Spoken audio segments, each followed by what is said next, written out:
ಮೊದಲನೇದಾಗಿ ಶಿಕ್ಷಣದ ವಿಚಾರಕ್ಕೆ ಬರುವಂಥದ್ದಾದರೆ ಈ ತಿಂಗಳು ವಿದ್ಯಾರ್ಥಿಗಳಿಗೆ ಅತ್ಯುತ್ತಮವಾದಂತಹ ಫಲ ಇದೆ ಅಂತಲೇ ಹೇಳ್ಬೋದು. ಓದುವ ಆಸಕ್ತಿ ನಿಮ್ಮಲ್ಲಿ ಈ ತಿಂಗಳು ಹೆಚ್ಚಾಗುತ್ತೆ. ಹೆಚ್ಚು ಆಸಕ್ತಿ ಇರುವಂತಹ ವಿಚಾರಗಳಲ್ಲಿ ನೀವು ನಿರೀಕ್ಷಿಸಿದಂತಹ ಫಲಿತಾಂಶಗಳು ಈ ತಿಂಗಳು ನಿಮಗೆ ಸಿಗುತ್ತೆ ಅಂತಲೇ ಹೇಳ್ಬೋದು. ಇನ್ನು ಉನ್ನತ ಶಿಕ್ಷಣದಲ್ಲಿರುವಂತಹ ವಿದ್ಯಾರ್ಥಿಗಳಿಗೆ ವಿಷಯದ ಬಗ್ಗೆ ಕೆಲವೊಮ್ಮೆ ಆತಂಕ ಉಂಟಾಗಬಹುದು.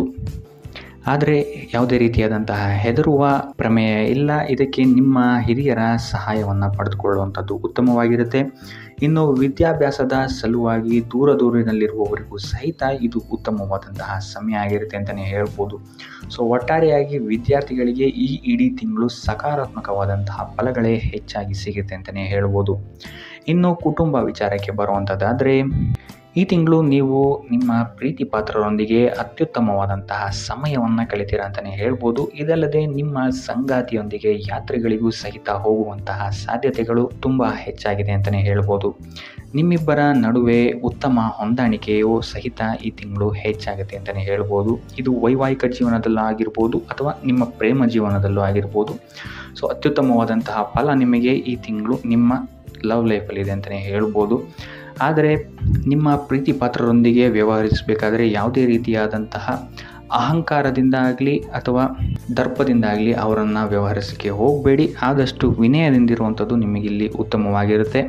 ಇನ್ನು ವಧುವರರ ಅನ್ವೇಷಣೆಯಲ್ಲಿರುವವರಿಗೂ ಸಹಿತ ಈ ತಿಂಗಳು ಅತ್ಯುತ್ತಮವಾದಂತಹ ಅವಕಾಶಗಳು ಒದಗಿ ಬರಲಿದೆ ಅಂತಲೇ ಹೇಳ್ಬೋದು.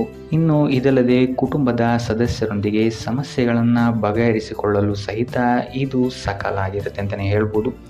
ಕುಟುಂಬದವರ ಜೊತೆ ಈ ತಿಂಗಳು ನೀವು ಅತ್ಯುತ್ತಮವಾದಂತಹ ಬಾಂಧವ್ಯವನ್ನು ಹೊಂದ್ತೀರಾ ಅಂತಲೇ ಹೇಳ್ಬೋದು. ಸೊ ಅವ್ರ ಜೊತೆ ಆಚೆಗಡೆ ತಿರುಗಾಡಕ್ಕೆ ಹೋಗುವಂತಹ ಪ್ಲ್ಯಾನ್ಸ್ಗಳನ್ನು ಸಹಿತ ಈ ತಿಂಗಳು ನೀವು ಮಾಡಬಹುದಾದಂತಹ ಸಾಧ್ಯತೆಗಳು ಹೆಚ್ಚಾಗಿದೆ ಅಂತಲೇ ಹೇಳ್ಬೋದು. ಇನ್ನು ಇದಲ್ಲದೆ ಸಂತಾನದಿಂದ ಸಹಿತ ನಿಮಗೆ ಈ ತಿಂಗಳು ಉತ್ತಮವಾದಂತಹ ಶುಭ ಸುದ್ದಿಗಳು ಸಿಗುತ್ತೆ ಅಂತಲೇ ಹೇಳ್ಬೋದು. ಇನ್ನು ಒಡ ಹುಟ್ಟಿದವರು ಆಸ್ತಿ ವಿಚಾರವಾಗಿ ನಿಮ್ಮಲ್ಲಿ ಕೆಲವೊಂದು ಸಲಹೆ ಮತ್ತು ಸಹಕಾರವನ್ನು ಕೇಳ್ಬೋದು. ಮತ್ತು ನಿಮ್ಮ ತಂದೆ ತಾಯಿಯವರ ಆರೋಗ್ಯದ ಬಗ್ಗೆ ಈ ತಿಂಗಳು ಸ್ವಲ್ಪ ಎಚ್ಚರಿಕೆಯನ್ನು ವಹಿಸುವಂಥದ್ದು ಉತ್ತಮವಾಗಿರುತ್ತೆ ಅಂತಲೇ ಹೇಳ್ಬೋದು. ಸೊ ಒಟ್ಟಾರೆಯಾಗಿ ಕುಟುಂಬದ ವಿಚಾರದಲ್ಲಿ ಈ ತಿಂಗಳು ನಿಮಗೆ ಉತ್ತಮವಾದಂತಹ ಫಲಗಳಿದೆ ಅಂತಲೇ ಹೇಳ್ಬೋದು.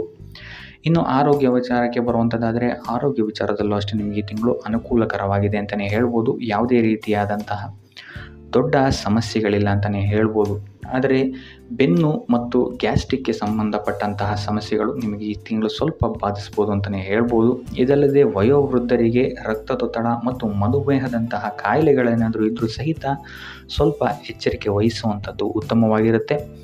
3ನೇ ವಾರದ ನಂತರ ನಿಮ್ಮ ಆರೋಗ್ಯದಲ್ಲಿ ಸ್ಥಿರತೆ ಕಾಣುತ್ತೆ ಅಂತಲೇ ಹೇಳ್ಬೋದು.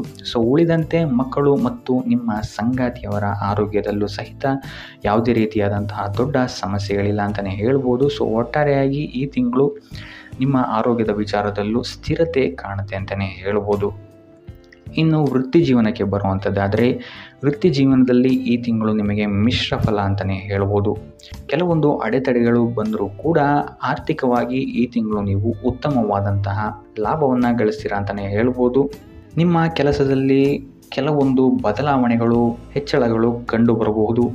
ನಿಮ್ಮ ಮೇಲಾಧಿಕಾರಿಗಳು ಅಥವಾ ಸಹವರ್ತಿಗಳೊಂದಿಗೆ ಕೆಲವು ತಪ್ಪು ಗ್ರಹಿಕೆಗಳು ಸಹಿತ ಕಂಡು ಬರಬಹುದು. ಆದ್ದರಿಂದ ಪ್ರಾರಂಭದ ಮೊದಲೆರಡು ವಾರಗಳ ಕಾಲ ಯಾವುದೇ ರೀತಿಯಾದಂತಹ ಹೆಚ್ಚು ವಾದ ವಿವಾದಗಳನ್ನು ಮಾಡದೇ ಇರುವಂಥದ್ದು ಉತ್ತಮವಾಗಿರುತ್ತೆ. ಇದಲ್ಲದೆ ನಿಮಗೇನಾದರೂ ಹೆಚ್ಚುವರಿ ಜವಾಬ್ದಾರಿಗಳೇನಾದರೂ ಬಂದರೂ ಸಹಿತ ಸ್ವಲ್ಪ ಯೋಚಿಸಿ ಮುಂದುವರಿಯುವಂಥದ್ದು ಉತ್ತಮವಾಗಿರುತ್ತೆ ಅಂತಲೇ ಹೇಳ್ಬೋದು. ಆದರೆ 3ನೇ ವಾರದ ನಂತರ ನಿಮಗಿಲ್ಲಿ ಸ್ಥಿತಿಗತಿಗಳು ಬದಲಾಗುತ್ತೆ ಅಂತಲೇ ಹೇಳ್ಬೋದು. ಸೊ ಸ್ಥಿತಿಗತಿಗಳು ನಿಮಗಿಲ್ಲಿ ಉತ್ತಮವಾಗುತ್ತೆ ಅಂತಲೇ ಹೇಳ್ಬೋದು. ಇನ್ನು ಕೆಲಸದ ನಿರೀಕ್ಷೆಯಲ್ಲಿರುವವರಿಗೂ ಸಹಿತ ಈ ತಿಂಗಳು ಉತ್ತಮವಾದಂತಹ ಪಾಸಿಟಿವ್ ರಿಸಲ್ಟ್ಸ್ಗಳು ನಿಮಗಿಲ್ಲಿ ಸಿಗುತ್ತೆ ಅಂತಲೇ ಹೇಳ್ಬೋದು. ಸೊ ಒಟ್ಟಾರೆಯಾಗಿ ವೃತ್ತಿ ಜೀವನದಲ್ಲಿ ನಿಮಗೆ ಈ ತಿಂಗಳು ಮಿಶ್ರ ಫಲ ಅಂತಲೇ ಹೇಳ್ಬೋದು. ಇನ್ನು ಹಣಕಾಸಿನ ವಿಚಾರಕ್ಕೆ ಬರುವಂಥದ್ದಾದರೆ ಈ ತಿಂಗಳು ನಿಮಗೆ ಆರ್ಥಿಕವಾಗಿ ಅತ್ಯುತ್ತಮವಾದಂತಹ ತಿಂಗಳಾಗಿರುತ್ತೆ ಅಂತಲೇ ಹೇಳ್ಬೋದು. ಆದಾಯದಲ್ಲಿ ಒಳಹರಿವು ಅನಿರೀಕ್ಷಿತ ಲಾಭಗಳನ್ನು ನಿಮಗೆ ತಂದುಕೊಡುತ್ತೆ ಅಂತಲೇ ಹೇಳ್ಬೋದು. ಇದಲ್ಲದೆ ನಿಮ್ಮ ಹೂಡಿಕೆಗಳು ಸಹಿತ ನಿಮಗಿಲ್ಲಿ ಅತ್ಯುತ್ತಮವಾದಂತಹ ಲಾಭವನ್ನು ತಂದುಕೊಡುತ್ತೆ ಅಂತ ಹೇಳ್ಬೋದು. ಇನ್ನು ನೀವೇನಾದರೂ ಸಾಲಕ್ಕೆ ಅಥವಾ ಲೋನ್ಗೆ ಏನಾದರೂ ಅಪ್ಲೈ ಮಾಡ್ತೀರಾ ಅಂತ ಹೇಳಿದ್ರು ಸಹಿತ ನಿಮಗಿಲ್ಲಿ ಪಾಸಿಟಿವ್ ರಿಸಲ್ಟ್ಸ್ಗಳು ಸಿಗುವಂತಹ ಸಾಧ್ಯತೆ ಹೆಚ್ಚಾಗಿದೆ ಅಂತಲೇ ಹೇಳ್ಬೋದು. ಇನ್ನು ವ್ಯವಹಾರದಲ್ಲಿರುವವರು ನಿಯಮಿತವಾಗಿ ಹೂಡಿಕೆಗಳನ್ನು ಮಾಡುವುದರಿಂದ ಸಹಿತ ಇಲ್ಲಿ ಉತ್ತಮವಾದಂತಹ ಲಾಭವನ್ನು ಪಡೆಯಬಹುದು. ಇದಲ್ಲದೆ ಕೈಗೊಂಡ ಪ್ರತಿಯೊಂದು ಕೆಲಸ ಕಾರ್ಯಗಳಲ್ಲಿ ವಿಳಂಬವಾದರೂ ಸಹಿತ ತಕ್ಕ ಮಟ್ಟಿನ ಲಾಭವನ್ನು ನೀವಿಲ್ಲಿ ಗಳಿಸ್ತೀರಂತಲೇ ಹೇಳ್ಬೋದು. ಸೊ ಆರ್ಥಿಕವಾಗಿ ಈ ತಿಂಗಳು ಅತ್ಯುತ್ತಮವಾದಂತಹ ಸಮಯ ನಿಮಗಾಗಿರುತ್ತೆ ಅಂತಲೇ ಹೇಳ್ಬೋದು. ಇನ್ನು ನೀವೇನಾದರೂ ಹೊಸ ಪಾಲುದಾರಿಕೆ ಅಥವಾ ಹೊಸ ಉದ್ಯಮಗಳನ್ನೇನಾದರೂ ಶುರು ಮಾಡ್ತಾ ಇದ್ದೀರಾ ಅಂತ ಹೇಳಿದ್ರು ಸಹಿತ ಇಲ್ಲಿ ಉತ್ತಮವಾದಂತಹ ಸಮಯ ಆಗಿರುತ್ತೆ. ಕೊನೆಯ ವಾರದಲ್ಲಿ ಮನೆಗೆ ಸಂಬಂಧಿಸಿದಂತೆ ಅಥವಾ ಮಕ್ಕಳ ವಿದ್ಯಾಭ್ಯಾಸಕ್ಕೆ ಸಂಬಂಧಿಸಿದಂತೆ ಇಲ್ಲಿ ನಿಮಗೆ ಖರ್ಚಾಗುವಂತಹ ಸಾಧ್ಯತೆ ಹೆಚ್ಚಾಗಿದೆ ಅಂತ ಹೇಳ್ಬೋದು. ಸೊ ಆದ್ದರಿಂದ ಸ್ವಲ್ಪ ಎಚ್ಚರಿಕೆ ವಹಿಸುವಂಥದ್ದು ಉತ್ತಮವಾಗಿರುತ್ತೆ ನಿಮ್ಮ ಖರ್ಚಿನ ಬಗ್ಗೆ. ಇನ್ನು ಉಪಾಯ ವಿಚಾರಕ್ಕೆ ಬರುವಂಥದ್ದಾದರೆ ಗುರುವಾರಗಳಂದು ರಾಘವೇಂದ್ರ ಸ್ವಾಮಿಯ ಮಠಕ್ಕೆ ಹೋಗುವಂಥದ್ದು, ಸಿಹಿಯನ್ನು ಹಂಚುವಂಥದ್ದು ನಿಮಗಿಲ್ಲಿ ನಿಮ್ಮ ಕೆಲಸ ಕಾರ್ಯಗಳಲ್ಲಿರುವಂತಹ ವಿಘ್ನಗಳನ್ನು ದೂರ ಮಾಡೋಕ್ಕೆ ನಿಮಗಿಲ್ಲಿ ಸಹಕಾರಿಯಾಗುತ್ತೆ ಅಂತ ಹೇಳ್ಬೋದು. ಸೊ ಇದಾಗಿತ್ತು ಈ ತಿಂಗಳ ನಿಮ್ಮ ರಾಶಿಯ ಭವಿಷ್ಯ.